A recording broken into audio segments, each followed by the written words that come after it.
Ladies and gentlemen, welcome to the August 14th edition of the Hughes Sports Podcast. I am your host, of course, Jake Hughes, alongside Old Man, how the hell are you doing? I'm doing good. You almost pointed in the wrong direction. I saw you. I have no clue what you're talking about. You know it. I'm doing good.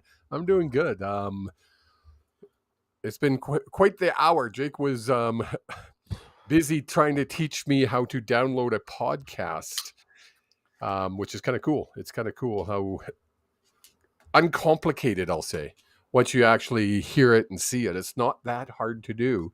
Yet people pay people big bucks to do it. So it's true. And I mean, I showed you the very basics because you're doing everything in a very compact manner. Where now imagine if you got 5 different recordings from 5 different people on different audio tracks. Trying to edit all that. Right? So that's where the money comes in with different podcast editing and everything. I could having trouble with your volume. Can you either bring your mic closer to you? Oh, nothing now. Sorry. Uh-oh. We're breaking things. Oh, there we go. Is that better? That's way better. Alrighty. We'll just have the microphone right here for the show. My microphone's been doing weird things, so you guys get to see the shininess if you're on Facebook or YouTube. We're not on Facebook, just YouTube today. Just YouTube. And you know what I didn't do? I didn't share this at all because, like I said, we were busy. So I'm going to share the link as you start yakking. I can listen, but I'm going to be sharing links just in case you're asking me what I'm doing.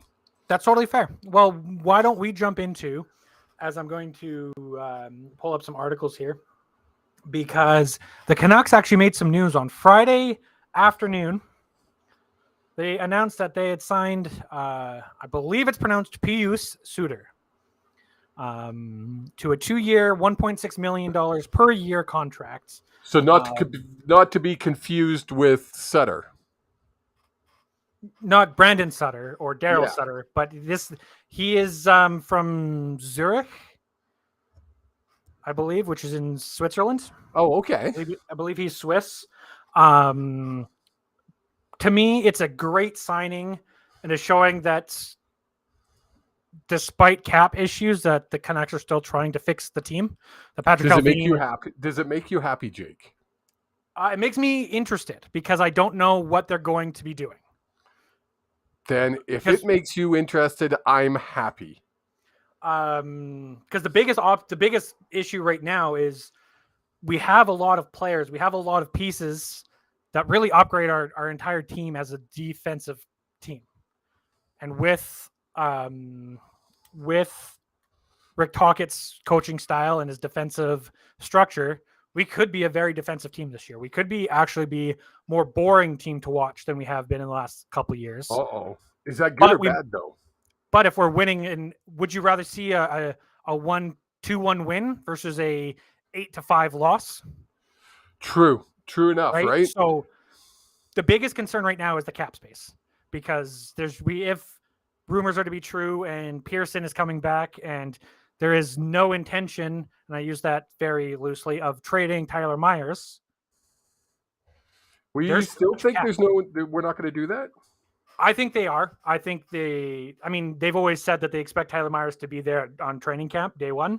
Of course they're going to say it, right? So, but it's the only thing that makes sense to me is to move Sutter. There's got to be something in their back pocket, because they're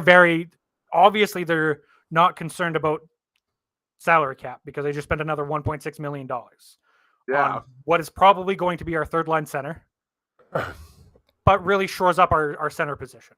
Right. So if they're spending money, they're going to have to. They either have somewhere. Well, they either know that they have something in the works, because right now they're almost $5 million over the cap. If the season was to start today, we'd have to shed $5 million. So yeah, they're still planning something. Now, if you look at Tyler Myers' salary cap, it happens to be $6 million. So I'm not saying it's a foregone conclusion, because they could also look at moving Garland, who they haven't been happy with, and another piece, right? There's all sorts of things that could happen, especially in the offseason here, where it's been very quiet. I think this is the quietest it's ever been. Or not just Canucks news wise, but NHL news wise. It is everywhere, and as you know, I have my other hat that I wear with the RP show, and there's just nothing to talk about the CFL. I mean, sorry, the NHL. There's literally nothing going on. And listening to experts, a lot of them knew that this was coming. Yeah, I believe they thought it was going to be done by this point, though. Well, it's because what did they call it? The dog days of summer? Well, yeah, usually that's all of July. Usually after free agent craziness, the front offices kind of take 3 weeks to take vacation, reset themselves, and come back. Yeah. But over the last 3 seasons, they haven't had time to do that because of the COVID shortened season and then condensed season. And then this regular season, which still was a condensed off season. Right. This is the first time in almost 2 years that the GMs have had time to go. So they've taken a month and a half. Don't get me wrong. There's things happening and there's conversations and there's trickles of news and there's been one big trade, but that's it. And I mean, there's somebody on Boston that retired today. Pasternak. He was on of course, Rod had to mention the fact that he was on the 2000. I was listening. It made me feel disgusted, but I wanted to puke. There's a little bit of puke came into my throat every time he said it. Now, because Patrice Bergeron also announced his retirement. Yes. Krejci is now gone. Or no, sorry, Pasternak is now gone. The only one left of that core is Marchand. Well, it's definitely a rebuild for them. They blew away expectations this past year with like the most winning record in NHL history. And just like that, snap of a finger, literally one off season. And in my opinion, they'll be lucky to make the playoffs this year. You think it's going to be that drastic of a knockoff? You're losing someone who for about 5 years straight was a top 10 scorer in the league, top 15 scorer in the league in Patrice Bergeron. True. Also winning like 80, not quite 80, but like 60% of his faceoffs quite regularly. Part of their top power play. There's a lot of pieces missing from that. Makes sense. Right? So, but we've got lots of time because we have a month until the Young Stars camp. Is it a month? A month tomorrow, I believe. I believe it's the 15th of September. Not that I know these dates off the top of my head, but it's a month away until it's the 15th of September? Yeah, that's for the Young Stars. So that runs that weekend. And then the week after is usually like the rookie invite camp, which is like all the rookies. And then full training camp starts at the beginning of September. End of September. I literally picked the best time to be away for those 3 weeks I'll probably miss because it'll be like nerd fest in here. Oh, yeah. You got to bring on a nerd with you. Oh, yeah. Because I have a couple ideas of who I want to bring in for the couple 2 or 3 episodes that you might miss. I need to see if they're free and able to do it. It's going to be all nerd fest. Well, and that's a big thing is for those days, we'll be able to talk a bit about the CFL and then dive deep into the speculations and the rumors and what we saw at Prospect Camp, where you honestly just don't watch it. So it's not, you'd be like, I don't know. I don't care. Right. No, it was like I was co-host on the RP show today and Rod's asking me about fucking tennis. I'm like, I don't watch tennis, Rod. You know that. I did see, I'm pretty sure you are co-hosting tomorrow as well. Sorry, I have a bad dog. What did you just say? I said, I believe you're co-hosting again tomorrow. Yes, I'm going to be co-hosting all week, actually. If people want to tune in 10 till noon on YouTube, or if you happen to get Game Plus television on TELUS 294 in Alberta. Wow, how did I remember that? I just heard him say it so many times. That's fair. You can talk somewhat intelligently because Felix Auger-Aliassime, terrible at pronouncing his name, FAA, the Canadian in tennis, won in 3 sets. He took it to the final set. Today? Lost the first one today. He lost the first one 6-4, won the second one 6-2, won the third and final set 6. to 3. So he's on to the round. Okay, of people who 32. aren't watching, Jake doesn't just pull this crap from his mind. He was No. reading it offline. 100%. However, I did know he made it to the third and final set. I was seeing if he won. Okay. I get alerts from TSN on my phone, and because I'm just a sports fan, I keep track on these things. Oh, I see. Because you're a sports fan and I'm not, because I don't watch every freaking sport there is. No, I'm just a general sports fan. I'll literally, if there's an intense curling match on, I'll end up watching it because we're having some curling guy on the show this week, live. Just some curling guy. Apparently, he's important. I don't know. Well, let's jump before. Huh? I was gonna say before we jump into something that you actually do care about. Yes. Let's talk about Nathan Rourke. What you want to talk about? Let's talk about Nathan Rourke. Holy crap! Did you see that? Well, so if you're watching on YouTube and you watched our little preview intro video that I always put together, and I know you weren't because you were down looking at your phone doing something. The clip did play. Oh, did it? However, cool. I did find a clip and play it. However, I want to play it again for those who didn't watch it originally. It does have audio, so the audio broadcast, like people listening on the podcast, will still be able to listen to it. Okay. We'll talk about it after the clip plays. Play the clip. Watch, it won't work. Rourke swarmed, stays on his feet somehow, will have a chance to get it away, and he completes it for a touchdown. Olesen worked free, but Rourke did the magician work. So apparently Rourke it zoomed the video did his magician work. So apparently it zoomed the video in quite a bit. And next time I try to play a clip, make sure it fits within the borders of the program we're using in Restream. However, how does Rourke make that? Like, I know he's a good quarterback, but to be that calm in his first NFL action, it's phenomenal. Anyone that is surprised that Rourke is being talked about and is literally the news of the NFL. Literally every talk show, every newspaper had an article about it. Every sports center showed it. He is the darling of the NFL right now. Anybody that is surprised by this didn't pay attention to last year. This man is phenomenal. He is not just good. Sorry, Smurf Mafia. He's not just good. He's elite. He's a generational talent. He's been really active on X, formerly known as Twitter, and he posted that clip, and all I could say on the clip on X was, I just hope you get an opportunity, because that's all the kid's going to need.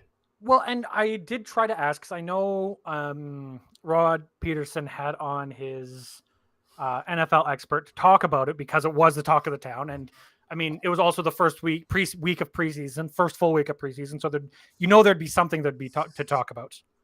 No, this was the first full week of preseason. Oh, I thought it was the second. Didn't they play last weekend? Last weekend was just the NFL Hall of Fame game, which is just one preseason game. So your mother says, kind of like Flutie was. No. This guy is better. Flutie times 1,000.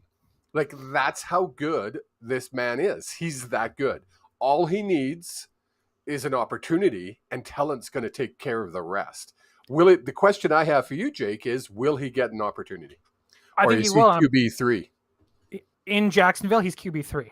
I think there's going to be a team that, like San Francisco, Seattle. I believe, no, Seattle's Geno Smith is. I think, and I mean this as nice as possible to Seattle, and coach, because I think coach is a great coach, makes some questionable decisions at points, like running the ball with the best, or throwing the ball, even though you have the best running back in the league on the 1 yard line. Are you still bitter about that?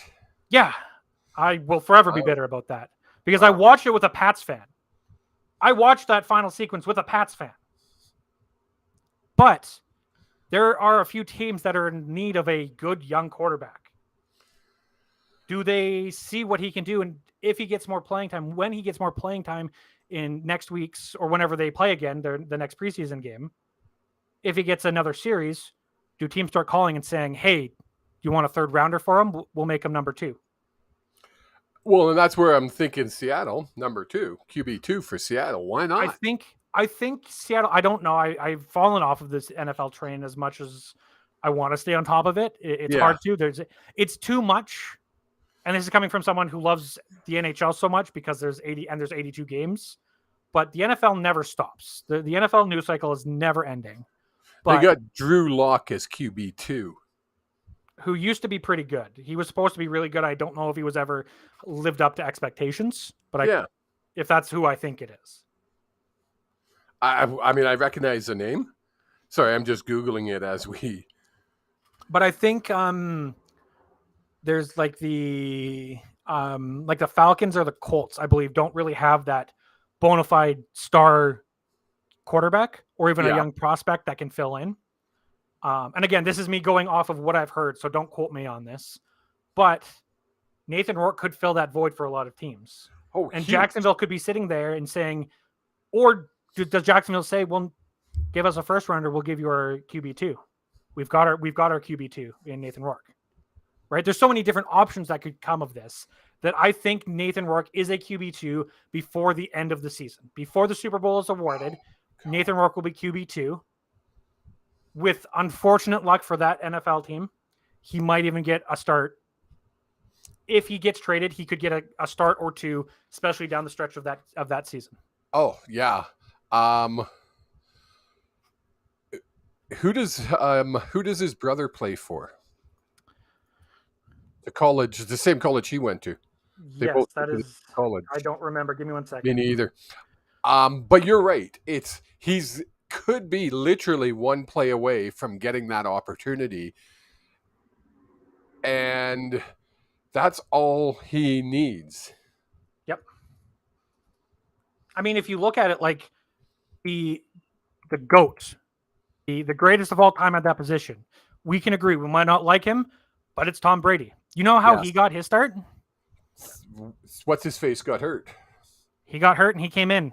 What's his face? He's a good quarterback too. Yeah. Like he's known as a great quarterback. Ohio Bobcats. Yes, that's who his brother plays for. That's who Curtis Rourke plays for. And apparently he's just as good. Like he's not the same level, but he's damn good football player. Drew Bledsoe. Yes. Tom Brady replaced Drew Bledsoe. Everybody needs to have an opportunity to make it. Yeah. Flutie, same thing. I can go back in the CFL. Kalaris, Lule. Remember Jennings?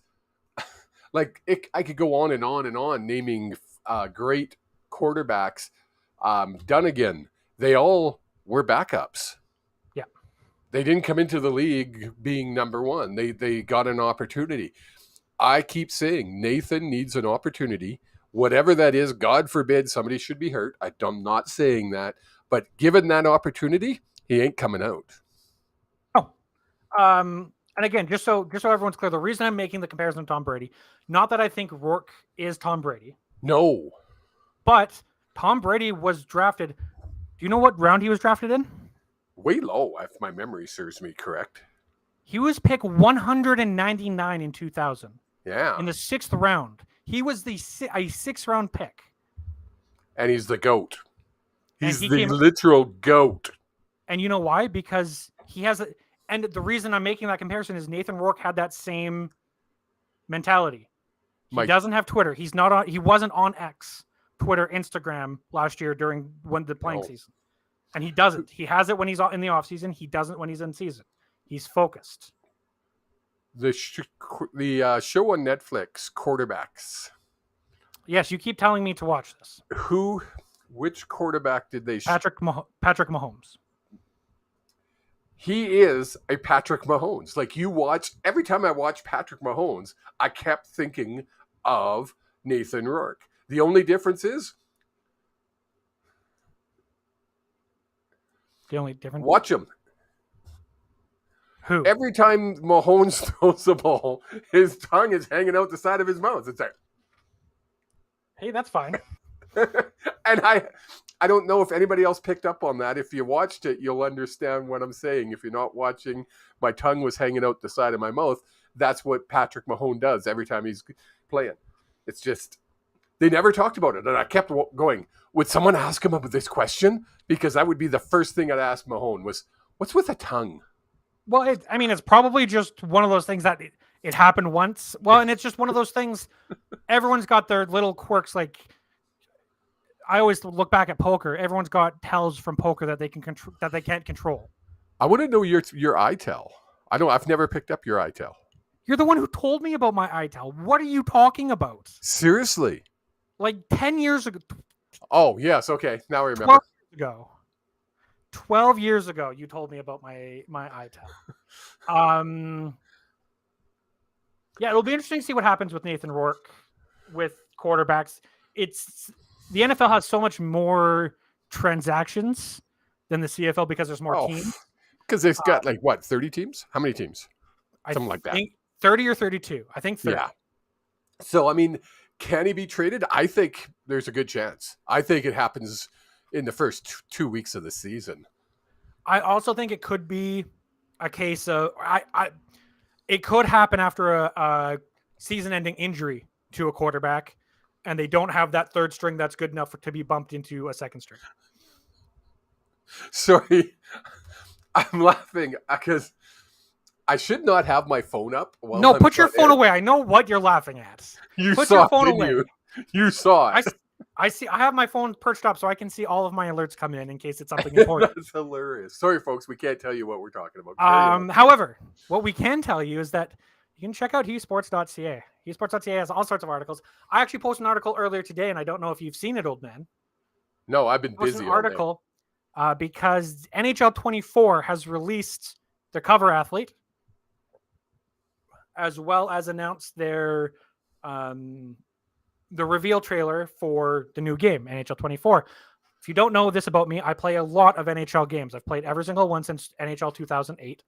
I am a nerd. I get it. However, there's not a lot of people talking about the game. So what I have been trying to do, working with EA, full disclosure, I am trying to work with EA to get more exposure around the game from a sports coverage perspective rather than a gaming community perspective. So an article went live today talking about the cover athlete, who is Cale Makar of the Colorado Avalanche, one of the top defensemen for the last couple of years.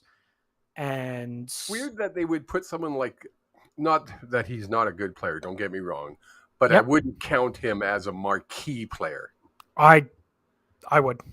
Will you count him as a marquee player? He would, yeah. Especially in the States, in Colorado, he's one of the people who make Colorado a must-see team.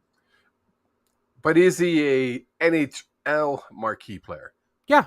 Yeah. Okay. Yeah. And you would know. To see Cale Makar versus Connor McDavid against each other on the ice is great. That's a marquee matchup. Okay. Sure. It's not a forward, so I think it's throwing a lot of people off. I had many people tell me today on Facebook groups that it was fake, it was a lie, and I'm like, no, I got this right from EA Sports. They sent me out saying, "Hey, here's a press release. Run with it, please." People are funny, eh?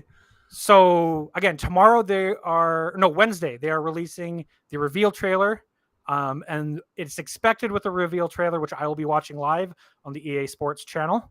They will also reveal kind of their timeline for when they're releasing everything. What's the chances of streaming that live onto our Facebook?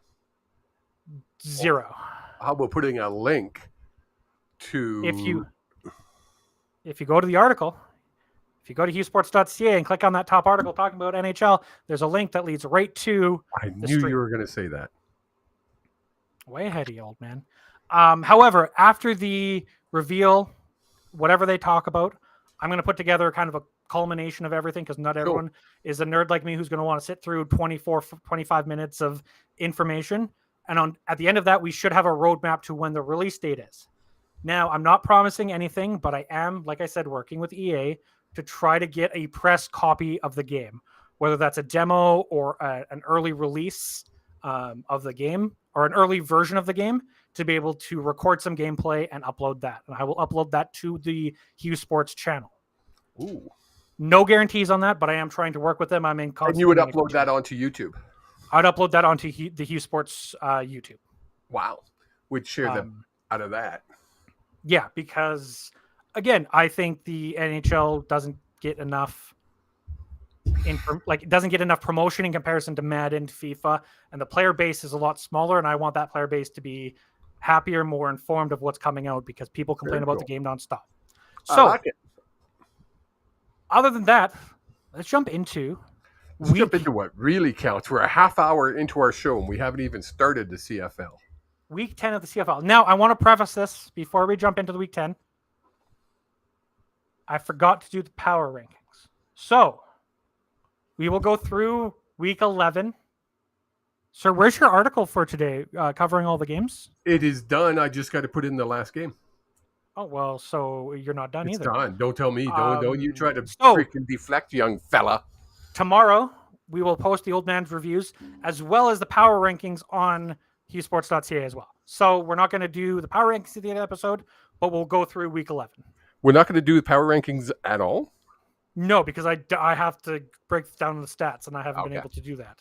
So let's jump into the first game, the Thursday night game, and this game was a lot of fun.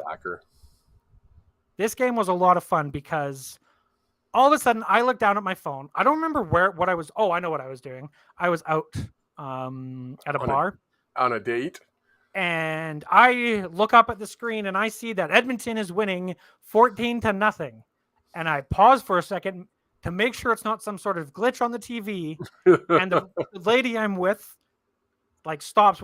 We decided we're going to go sit out on the patio for two reasons. One, it's a lot quieter. There's a lot of people at the bar. And two, if the game was on and I was in the vicinity of a TV, I'd be watching it. And I wanted to actually discuss things with this lady. So every now and again, I kind of pop my head in just to check the score because that's crazy. And somehow, so like a true sports fan, I actually watched this show with my lady. And actually, no, she went out. I watched it by myself. Oh, we lost Jake. When Edmonton went up 22-0. They went up 22-0. I didn't realize they were leading 22-0 at one point.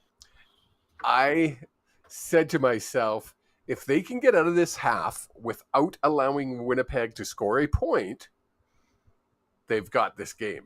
If Winnipeg can come back and get a touchdown or a field goal, Edmonton is going to find a way to lose this game.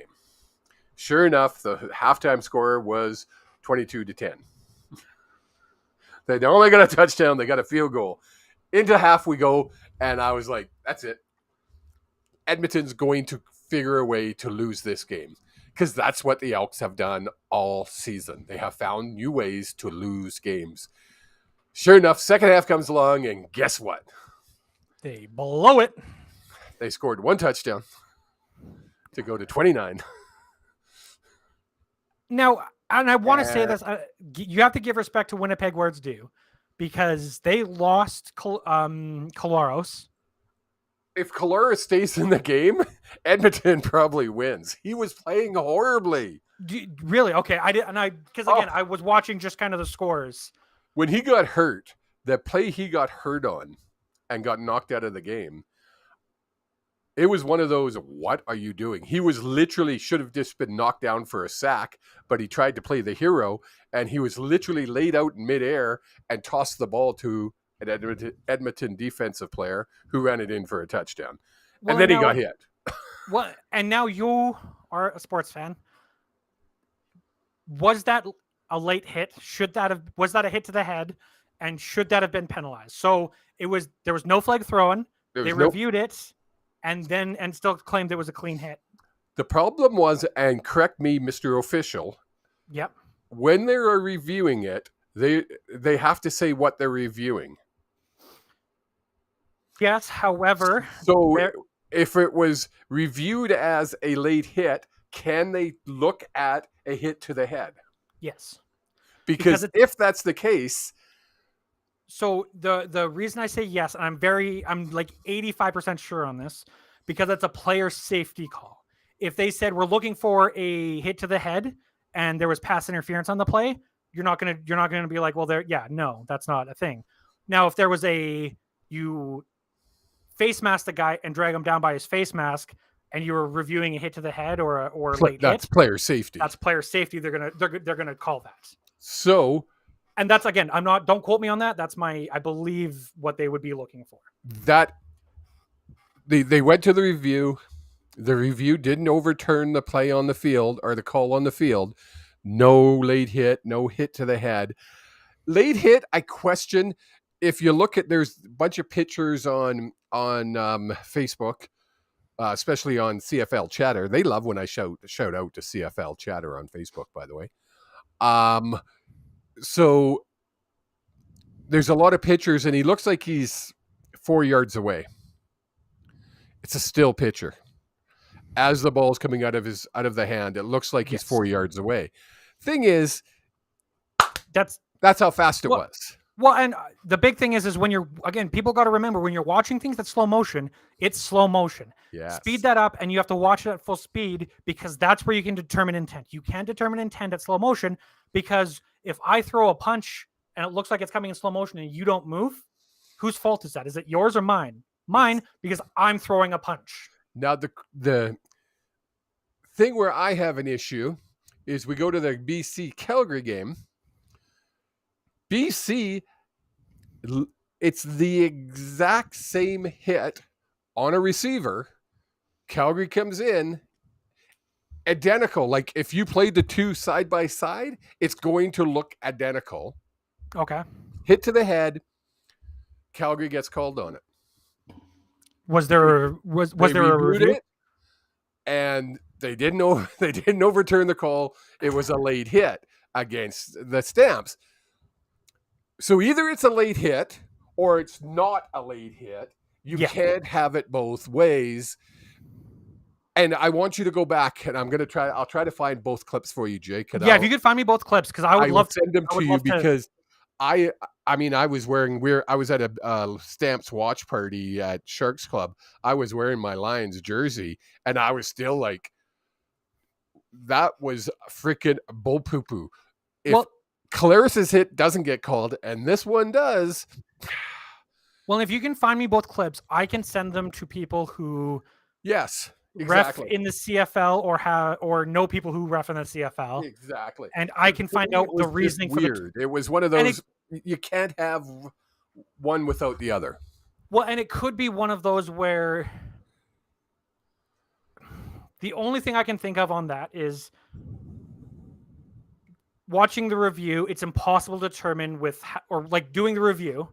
It's impossible to determine how quickly that action happened, to a degree, right? You're watching it on camera. After you watch it 5 times, well, clearly that's a late hit. Now, is that technically enough information to overturn it? You know what the problem is? There's no description of this, that the CFL, the CFL FOA, the PA, the Officials Association, Jesus Christ, that was hard to say, should be putting things out in a memo, just like the player of department safety does on every single questionable review. Put it out. You know how many less questions you would have? Do like they did on was it USFL or XFL, you were telling me, where they had a camera in the review booth. I Googled who was reviewing calls for the CFL. From what I read, now it could totally be, I want you to Google this, Jake Ireland. What is Jake Ireland doing? And at 72 years old, he's still the review official for the CFL. Which, if that's the case, everything's explained. I don't believe that is. What is Jake Ireland doing now? You can't do that. That's gonna. What do you mean? I can find this out for you, but there's no way it's Jake Ireland at 79 years old. I'm sorry, it's not. It's not. It's just not, he says.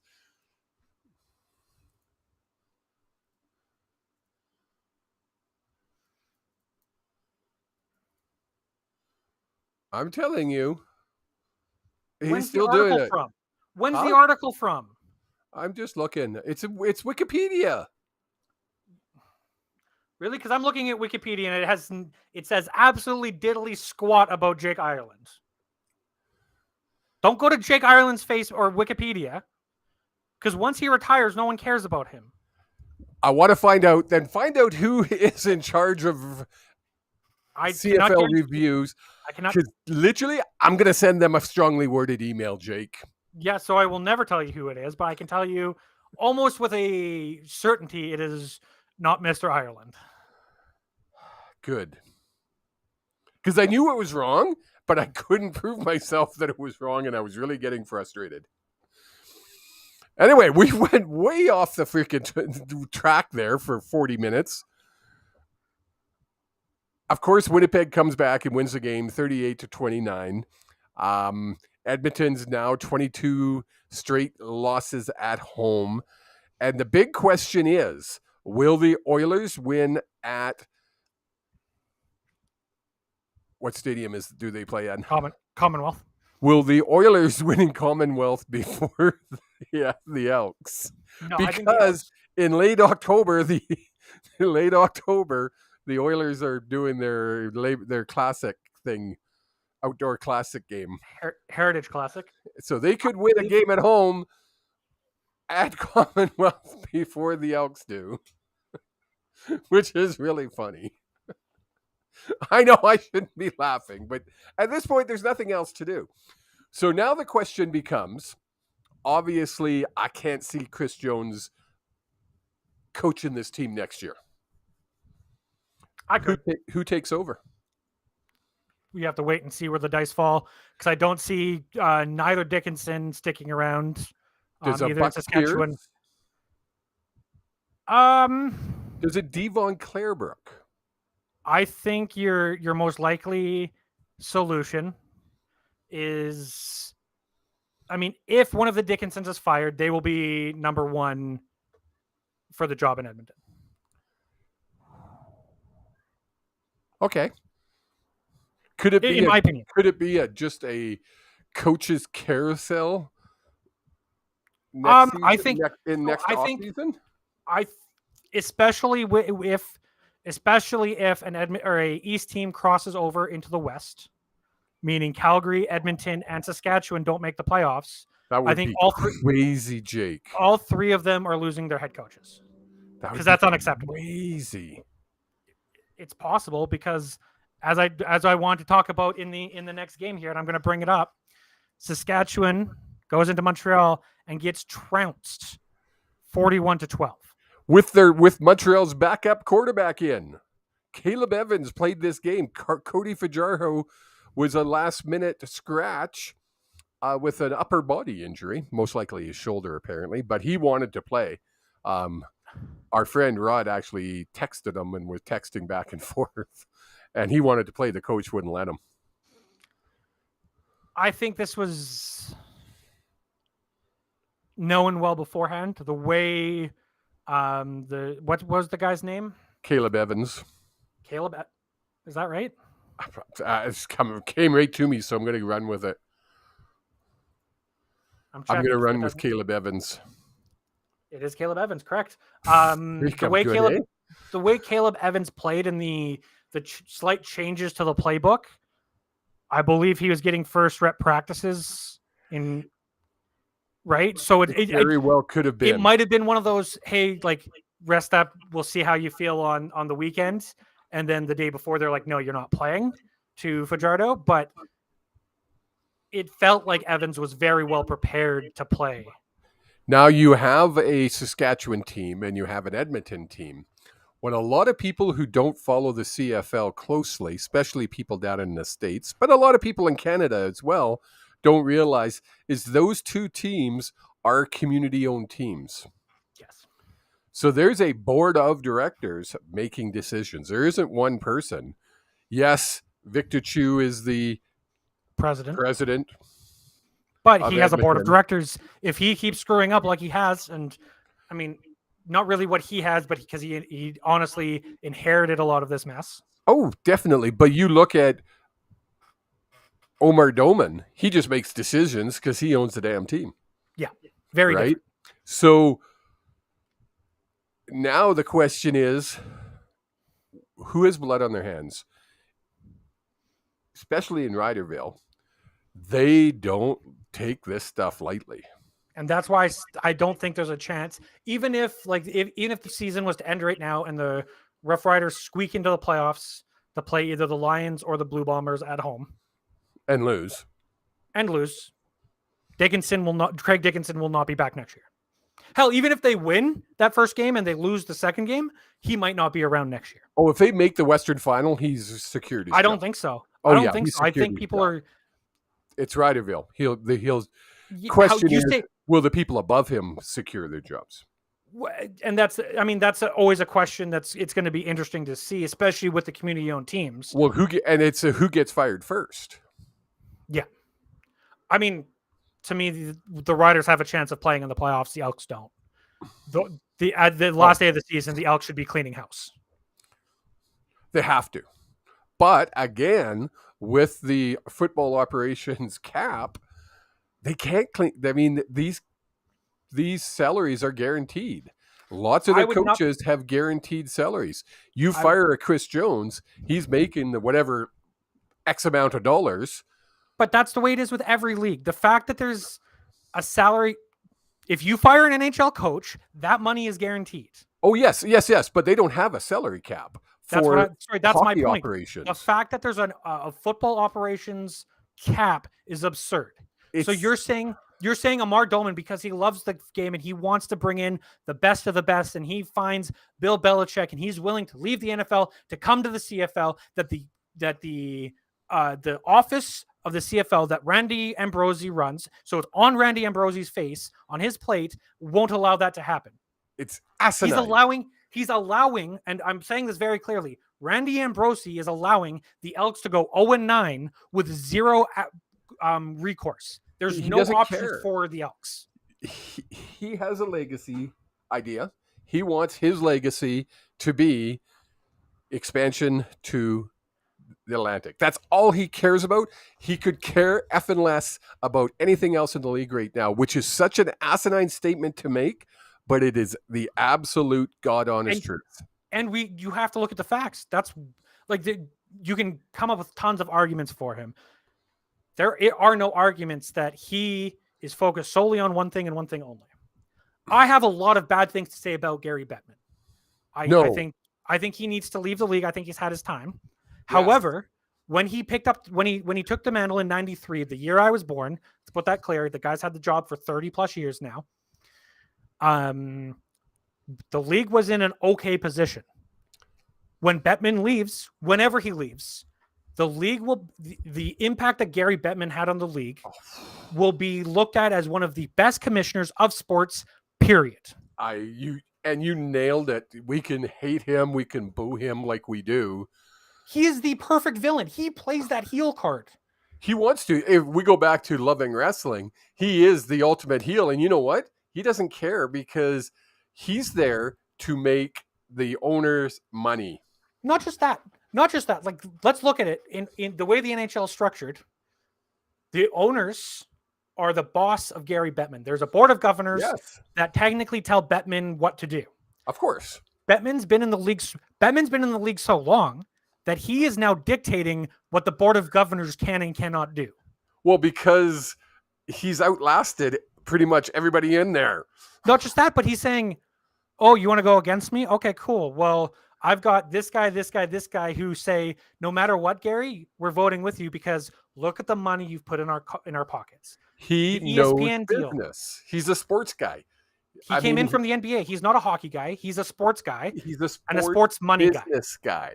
And that's important to know. He's a sports business guy. Randy Ambrosie was a subpar fucking player.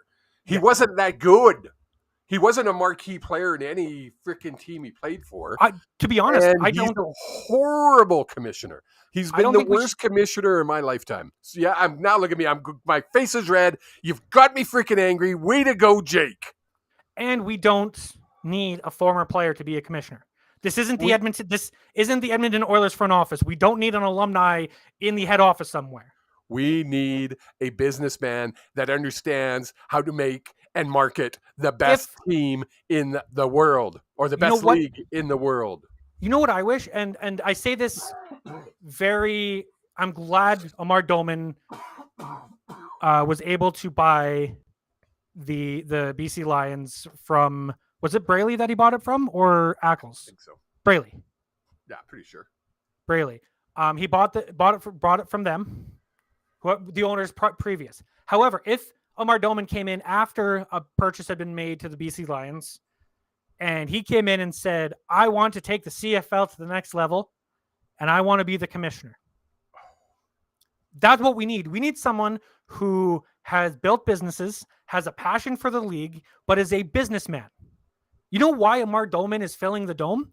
It's not because it's out of the goodness of his heart, and it's because he's making fans.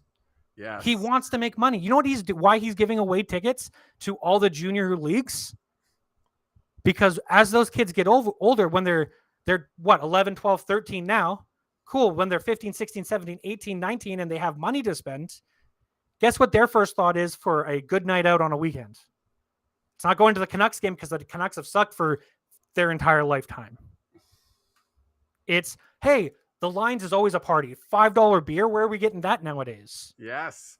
And you can go, he's made it so the games start early, so they can go to a Lions gate, have a good time, drink some beers, have a cheap burger, and what are you telling me? Do this? And I'm like, what are you telling me, dude? And then they can go out and have a good time at a bar downtown Vancouver. Everybody wins. Honestly, the businesses love him. Like the bars around it, and talking, like listening to Stick Harrison Price, these are their sponsors as well. So they go in there and they talk about things. These 4 o'clock start Pacific time for the Lions have seen such huge increases, because you get those young crowd who go, well, yeah, I'll spend $40 to go to a Lions game, get shit-faced drunk for $5, then go to a bar to try to pick up some chicks, and then spend $150 at the bar. That's what they're doing. We all know that. It's a bunch of drunk guys who are like, I'm drunk, let's go pick up a woman. And you know what bugs me is every CFL group you go on, and of course I'm just talking Facebook because that's where I live, is in Facebook land, talking about how bad the attendance is. The attendance is horrible. We're horrible, blah, blah, blah, blah, blah. Well, guess what, folks? BC's attendance year to year, date to date, is up 16%. I'm telling you, if you're a business owner and you can say we've increased our revenue by 16% year over year, you're doing pretty damn good, folks. You have an increase in anything year over year. TSN's ratings are up. The only place that the real problem is Alberta. And even then, you're even seeing an increase of fans of purchased tickets in Edmonton. The season ticket holder base has dropped in both cities drastically since the pandemic. Why? We could talk for another hour on the mentality of the average Albertan, but no. I don't even think it's the mentality of the Albertans. I believe that there's no marketing done for the team. Oh. There's no money put into them. There's nothing done for the average CFL fan. You're a season ticket holder. What do you get for being a season ticket holder? We get some percentage off food and yeah. You know what every single BC Lion ticket holder got for going to the game this weekend? Free entry to the P&E. This Friday, Calgary Stampeders are celebrating the 1998 Grey Cup champions. They're bringing all kinds of alumni in to celebrate the Grey Cup 1998 Grey Cup champions. We have a sports show being broadcast in Calgary that's literally 3 million homes across Canada. When when that sports show called the Stamps office to say, hey, what's the chances of you guys sending a player out so we could talk? Yeah, no, the schedule won't allow that.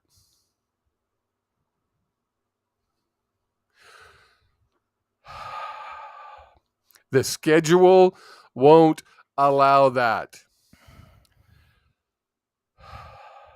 I remember back in the day, I'm going to show my age, back in the 70s, we had players coming to the schools. We had every time I turned on the radio back in those days, there was a player being interviewed.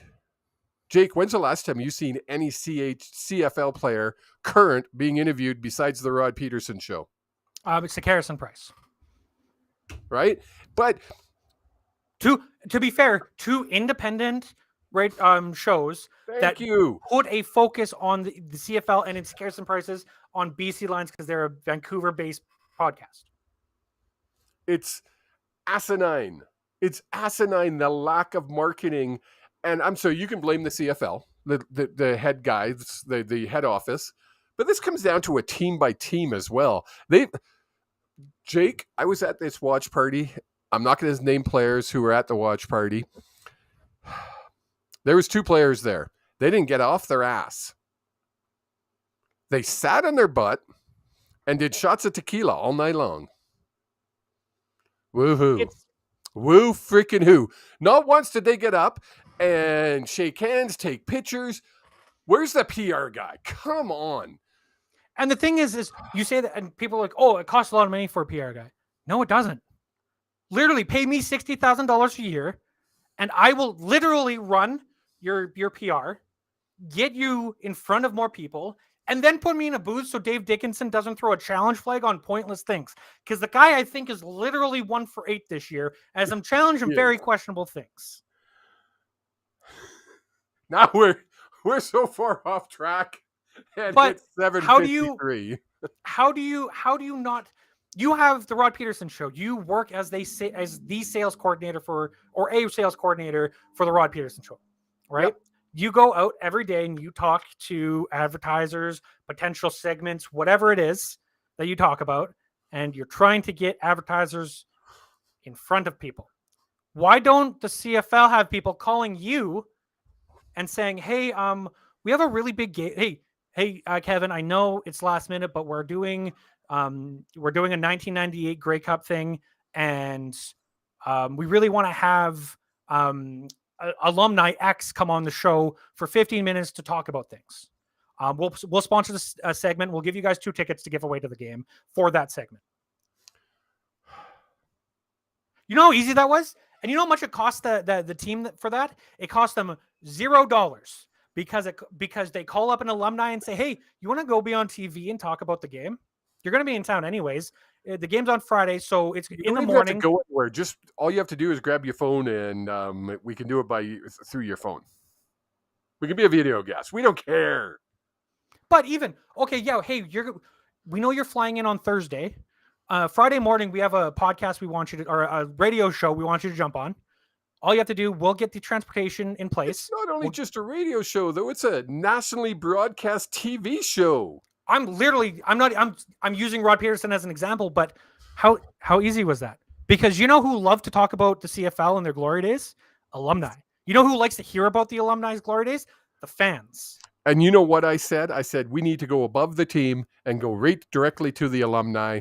And I bet they would give us 15, 20 minutes of their time. Yeah.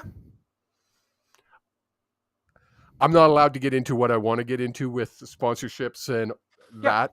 But let me tell you how disheartened this fan has become now that I've pulled the curtain back. Yeah. It hurts my heart. There's days I'm talking to Rod almost in tears because people don't understand. I don't love the CFL. I'm passionate about the CFL. It is what I live for. When there's a game on TV, I'm watching it. I don't care who it is. Yeah. I love the CFL. And when I have an opportunity to help the CFL grow and they put roadblock in front of roadblock in front. I can't say anymore. COVID, and I'll say this, in trouble. And it's not just the CFL. COVID put up a lot of roadblocks for media, and they have not removed those roadblocks. And that I'm not just saying like the NHL, the WHL, the AHL, they've all put up more roadblocks, and it's better for the players. But the Calgary Flames are still filling the dome. Edmonton is still filling their arena. The Canucks, for as bad as they've been, is still doing pretty good on the attendance. They're not selling out, but they're still making money off their attendance. I'm glad you changed that, because if you said sold out, I would have been like, they haven't had a sell out in years. But COVID put up a lot of barriers. Everybody. Yes, it affected the CFL more because the CFL decided not to have a season. The only professional sports organization in North America to not have a season. Think about that for a second.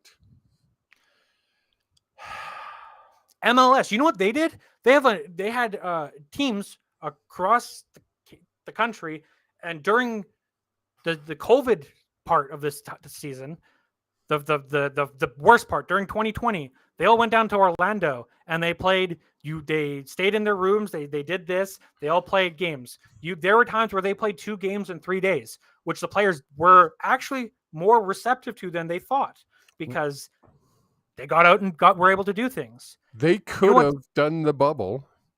BC Place, there's a hotel basically connected to it called Park Hotel.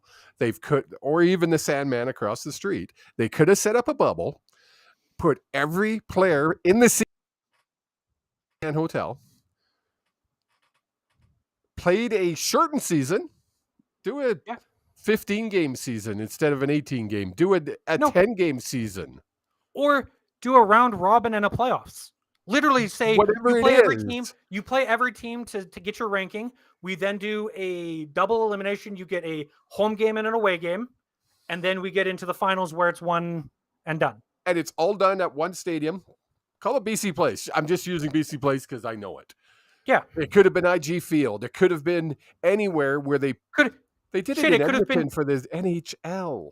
They could have done it in Commonwealth. It's a big enough stadium that you could have had teams literally like the next teams up watching the games to have the stadium feel full. We're huge wrestling fans. AEW, what they did, brand new company. It was their first year in operation. You know what they did? They had all their extra talents who had passed their COVID tests stand around and act as a crowd and react as if there was a crowd. The WWE, you know what they did? They took a building they already had, and they put screens up and said, "Hey, you want to watch, or you want to see yourself on TV? You can go here during Raw, and you can use your web camera to be on the screen." And it was like through Zoom, wasn't it? Literally, it was a Zoom link. You joined Zoom, and you had to go through a quick interview, being like, "Did you have to pay for it?" No, it was free.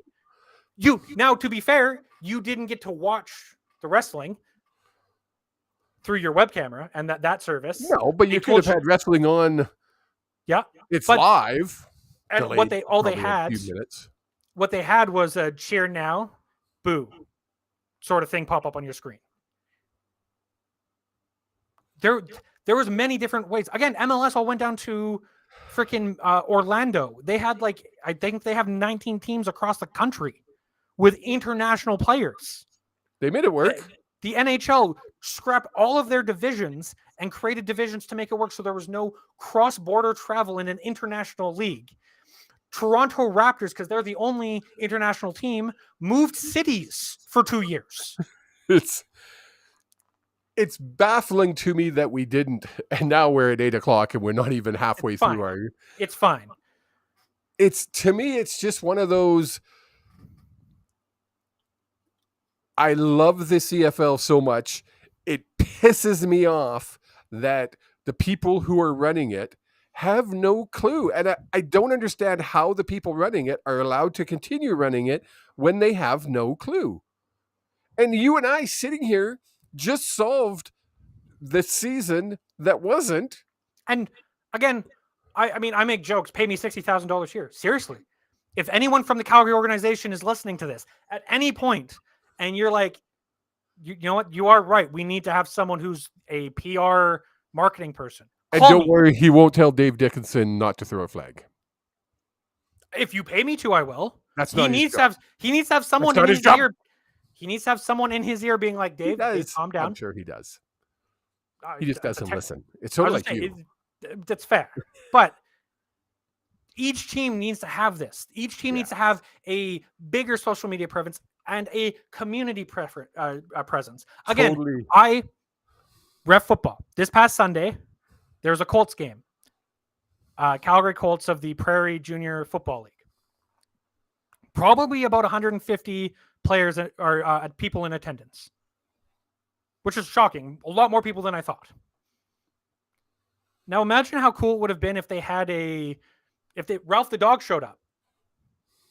Ralph was at my watch party. We got into a fight, him and I. I did see pictures of that. But like, you know what I mean? It's so easy to say, hey, injured player 1 who is taking shots at the watch party, go out there and take some pictures with some fans. Put your jersey on so people know who you are, because we don't know who you are. You're a CFL player. And you don't sit and do shots of tequila. At a team, I'm assuming this was a team event, so you should not be drinking. This is a job. Don't be going out and getting drunk at work. Jake, Okay, we're gonna change gears here because we're gonna get ourselves in trouble. And we've also gone way over time. Yes. And we haven't even talked about the game where you got into a fight with Ralph the dog. Ralphie. Calgary goes into BC and VA is back, and the defense decided to show up. And what did Rod say? They motorboated Calgary. It's the honest truth. They did. Like they showed up. They walked in and said, "This is our game. This is our field. Screw you and the horses you rode in on." Over 300 yards offense. Calgary didn't score a touchdown. Those 9 points are 3 field goals. Calgary's not a good team. So I was listening to the Sekeres and Price show on the way home today. The BC Lions defense, which we've all talked about being one of the best defenses. The best defense in the league this year. It's actually on a historic pace. Yes. They've only allowed 130 odd points. And 50 of those was one game. Half. Now imagine if Winnipeg, they normally score and we see 38 points. They scored anywhere between 20 to 30 points because that's what they do. Yep. Now imagine if that 50-point game was actually a 20-point game and you're at 70 or 100 points at the week 10 point of the season. That's 10 points a game. It's insane. It's unheard of. They're on track to set records for the least amount of yards, the least amount of points. When you shut a team out twice in one season, that's telling you something. Yes, it was Edmonton, and Edmonton sucks. You know what? Edmonton scored 29 points against Winnipeg. So don't tell me it was Edmonton. And the game before that, the Bombers let Edmonton score 14. And the game before that, the Ticats allowed Edmonton to score 29. So it's not like the game before that, the Elks should have won. And how many games, not only have we shut a team out twice, how many times has BC not allowed a touchdown? They did it against Winnipeg, and they've done it against Calgary. I want to say 3 times. Huh? I want to say 3 times. At least 3 out of the 10 games we've played. Yeah, because we've shut the Elks. We've done it 4 times. We've shut the Elks out twice. And then Bombers Winnipeg. And Calgary. 4 times. out of 6 games that we haven't allowed a touchdown. No, we played more than 6 games. 4 out of 10. Yeah. You said 6. Oh, sorry. I was doing 4 and 6. I don't want the Smurf Mafia coming unglued on us because we were wrong. I wish you had your power rankings done, but that's okay. No, we've only played 9 games. We've had a bye. 9 games. We had a bye. So 50% of our games, we have not allowed a team to score a touchdown. Exactly. It's insane. But we shouldn't have we're too high on the power rankings. Yeah. Did you just chop? I did just chop. Nice. Now, final game of the week. What ended up being the game of the week, believe it or not. And I was at a football game for most of this game, so I did not see it. We didn't watch the first half because we watched literally the scariest reality ghost story I've ever watched in my life. Don't you roll your eyes at me. It was terrifying. Normally, I would love this conversation, but we're only gone 6 minutes over. Yeah, but by the time we get through this game and then predictions for next game, it's going to be like 9:00. So this game had like 400 lead changes. It was insane. It was Rod summed it up really well on the RP show today. It was a heavyweight title fight, and they stood in the middle of the ring and just threw haymakers, and that's exactly what happened. I never questioned the fact whether Toronto was going to win this one because Chad Kelly, when he's throwing haymakers, ain't nobody better. They're a Mike Tyson. They're a Mike Tyson haymaker. Well, they're all three: Mike Tyson, Joe Frazier, and Muhammad Ali, all put in together. That's the Chad Kelly because he's amazing. He'll bite your freaking ear off if he needs to win, and then he'll spit some rhymes on the mic like Ali did. Yeah, sting like a butterfly, float like a bee, something like that. Float like a butterfly, sting like a bee. That's it. That's it. So I only watched the second half of this game. I had the score up on my phone as we were watching the really scary show. And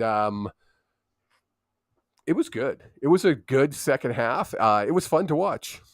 I was going to say, just looking at the score and looking at the highlights that I did see, it just seemed like a fun game to watch. It was. It was a classic CFL.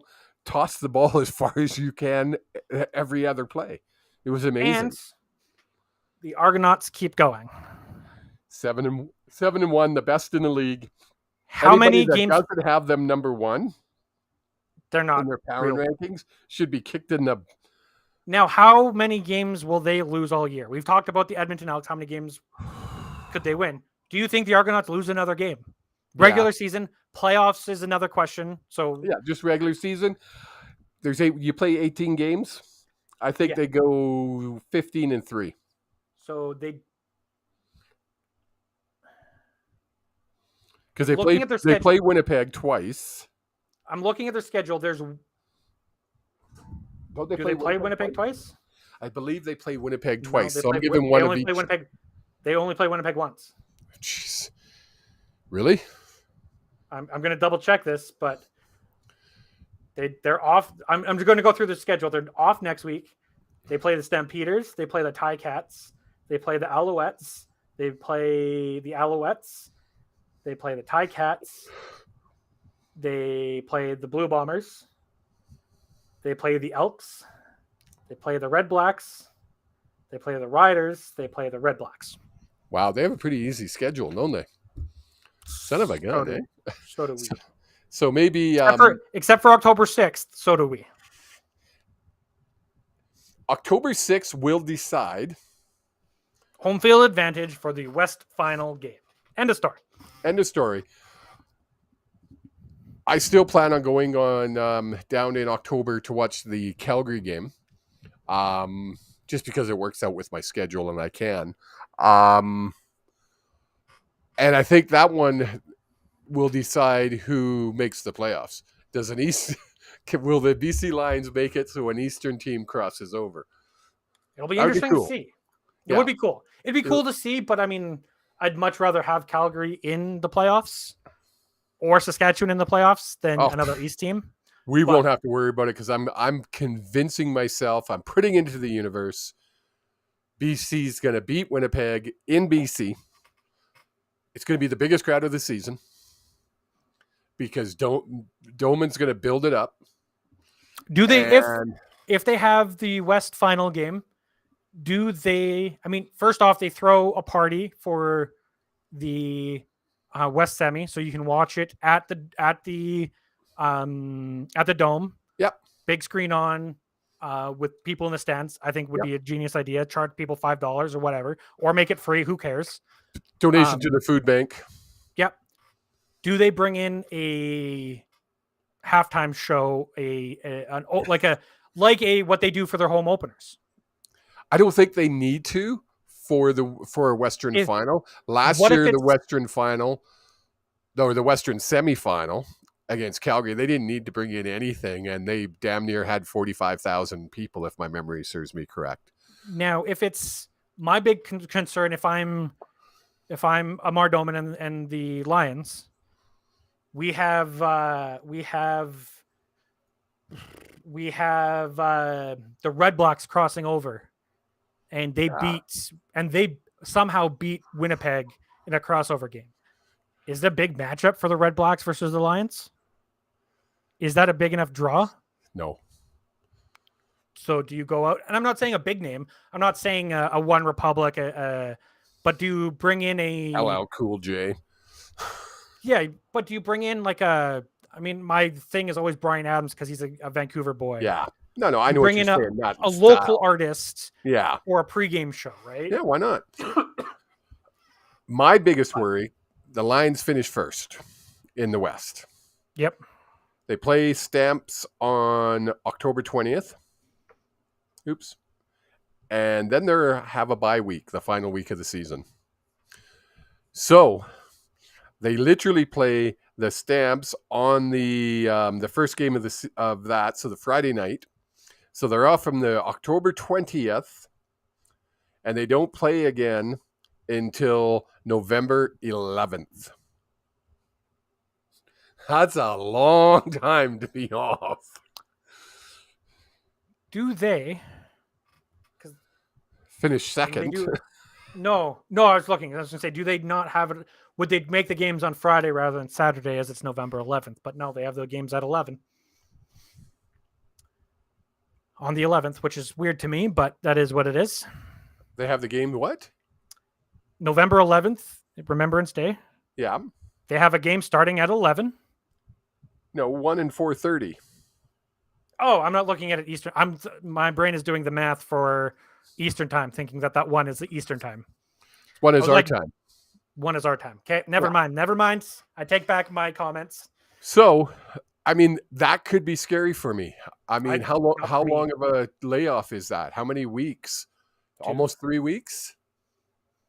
I'm okay with that. Really? Look at VA after 2 weeks off. True. But you're looking, that's 1 week, 2 weeks, over 3 weeks, 3 weeks in 1 day. Cool. 23 days. You know how long of a season this has been because they don't get their 2 buys, basically? Yeah. You know what I mean? Like, they get their bye, but they get their bye for going into the playoffs. Yes. I'm okay with it. Now let's look ahead at week 11 because now that we've gone way overtime. Way overtime. Let's look at the Elks versus the Ticats. The Elks versus the Ticats in Hamilton. And this is where I think we are going to see the first win of the Edmonton Elks. Now, they're not going to break the streak because it's not at home. It's not at home. I think they beat the Ticats this week. I'm picking them on my pick'em. I already put in my picks on pick'em, and I picked them. Yeah, I agree. And surprisingly, it's almost a 50-50 split for the pick'ems this week. Oh, yeah. The Elks and Ticats. It's definitely a coin toss. Both teams are struggling. A coin toss. I said it twice the same way. Yes, it's been an hour and 15, well, almost 2 hours and 15 minutes of complete talking. Yes, a coin toss. A coin toss. But yeah, I'm picking the Elks to actually win their first game. I agree. You're writing that down. You wrote the time down. No, I have an idea. Don't worry about it. The Winnipeg Blue Bombers are walking into Calgary, so I assume you're going to this game on Friday. Yes, that's the celebration of 1998 Grey Cup celebration. And the last time these two teams met, Calgary got destroyed, if I'm not mistaken. Like, absolutely demolished. And guess what? 24-11. It wasn't demolished, but they got beat. They're going to get beat again. I think we're going to see the best version of the Calgary Stampeders possible. No. So hear me out. They had a very surprising win against the Argonauts. A very surprising, but they looked good. Did they look great? No, they looked good. They looked like an actual CFL team for the first time all season. I'm not saying they're going to win. I'm saying it's going to be a more competitive game than it should be. Bombers by minimum 14 points. 10 points. It's going to be a 7-point game, and it's going to be like 48-41. That would be fun. I would like that. 49-42, because I just did the math quickly in my head. That would be fun. I would like that. Because Calgary has something to prove, and Winnipeg just outscores people. Winnipeg, that's all they do. Like, no matter how good they are, how bad they are, they just outscore people. Then on Saturday, we go Red Blacks and Alouettes in Ottawa. I don't really know how to. Cody plays. If Cody plays, if Cody plays, I'm taking the Alouettes no matter what. I think the Alouettes, even with Caleb Evans, they're going to win. I'd like to see if it's not Cody Evans or not Cody Fajardo and it is Evans. It'll be very interesting to see the point spread for betting, but I still think the Alouettes are going to win. But yeah, then the final game of the week, Sunday at 5 p.m. We have the Lions taking on the Riders. This one is going to be a typical Lions-Riders game. And it's probably going to be like 10-7. It's going to be close, I think. Or it's going to be such a blowout, there'll be riots in the stands. Do you remember that year they were throwing bottles and stuff at the Lions players on the Lions bench that year in Riderville? It's why any CFL team now has to open the can and pour it into a thing for you. No, they still let me have a can at McMahon. Do they? They open it, but they let me have the can. Okay, that's why they have to open it now. Because I feel like before you were able to, because they were pelting players. Yeah, because they walked into the middle of the fields because the whole Lions bench had to move to center field because they were being freaking bombarded. It was insanity. I remember it vividly. It was a blowout as well, folks. So I it could go either way. Obviously, I'm taking the Lions. I'm taking the Elks, Bombers, Alouettes, Lions. That is all away teams I'm taking this week. It's risky, and I might make a 4-game parlay out of this one. Is it really that risky though? Like looking at the decisions you've made, is it really that? No, it's not. I'm just saying, right? But they're usually home teams have a bit of an advantage. None of these home teams have an advantage, except the only team that could hurt me is the Ticats. And I want to find out if there's a way that I can box that game where I can say, it doesn't matter who wins, but I'll now pay extra and still parlay that. I'm sure you can. So I'll take the Elks, I'll take the Ticats, I'll take the Bombers, I'll take the Alouettes, and I'll take the Lions and put $10 on it. Yeah, that's the way you do that rather than parlaying all 4, just parlay 3. No. I'll take the Elks, I'll take the Tiger Cats, I'll take Winnipeg, I'll take Alouettes, and I'll take the Lions. So I'll bet 5 teams to win. Oh, okay. That's not a bad idea. We have to get a betting expert in to see if I'm allowed to do that. We tried to do that, but Mr. Kellner let us down. Sorry, Kelly. I threw you under the bus. He did. I don't think you can box that. You could parlay all of them. You can't take all of them to win. Because as soon as the way your parlay works, as soon as one team loses, so as soon as one of your games you lose that entire parlay. Well, that's why I'm I want to take both of those teams and make it a 5-team parlay.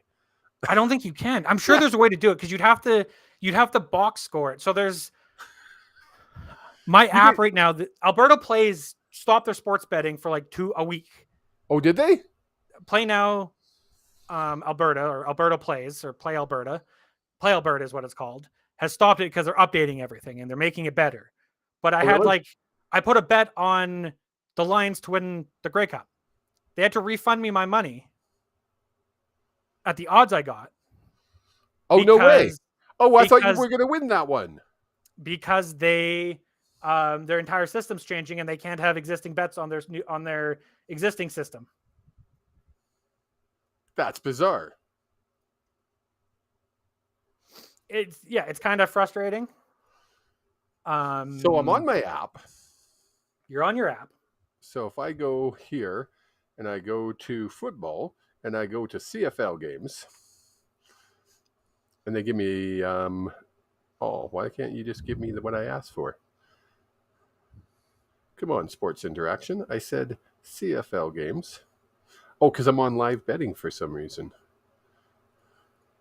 That's weird. I'm not on live betting. So he's doing some weird things. Yeah. Sorry, guys. I'm trying to do something. Oh, there we go. Okay. So this is weird. This is just CFL futures. I don't want the futures. I just want CFL. They might not have. You need the pre-match betting. They don't have it up yet. Isn't that weird? Yeah, they might not. Really? Because there's no confirmed starters or anything. It's hard. It's not always. I guess so. It's only Monday, easy. eh? Yeah. I'll have to go back and look. I'll report next week, folks. Let me see if my website here has it. CFL. What were you wanting to know? The spread? No, I was going to see if I could bet both teams to win. Oh, no, you cannot. You can't. However, what I was doing while you were rambling off like a maniac.